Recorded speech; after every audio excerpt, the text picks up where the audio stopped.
बदलापूर अत्याचार प्रकरणासंबंधित शाळेचे अध्यक्ष उदय कोतवाल आणि सचिव तुषार आपटे यांना आज गुरुवारी जामीन मिळाला।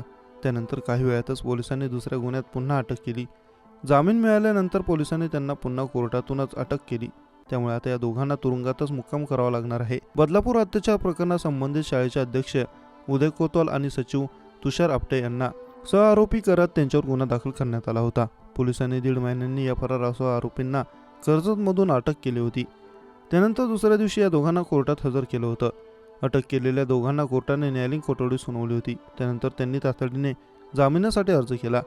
कोर्टाने त्यांचा जामीन देखील मंजूर केला। मात्र पोलिसांनी अपराध क्रमांक 391 नुसार त्यांना कोर्टातूनच अटक केली।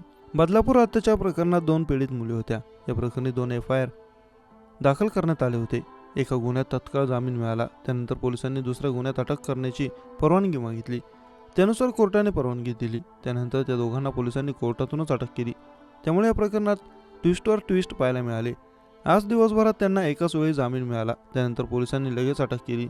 दरम्यान बदलापूर अत्याचार प्रकरणात 2 पीडित आहेत। या सहआरोपींना 2 गुन्हे दाखल झाले आहेत। एका गुन्ह्यात शाळेच्या संचालकांना अटक झाली। या गुन्ह्यात कोर्टाने जामीन दिली। त्यानंतर दुसऱ्या पीडितेच्या गुन्ह्यात दोन्ही संचालकांना त्वरित अटक केली।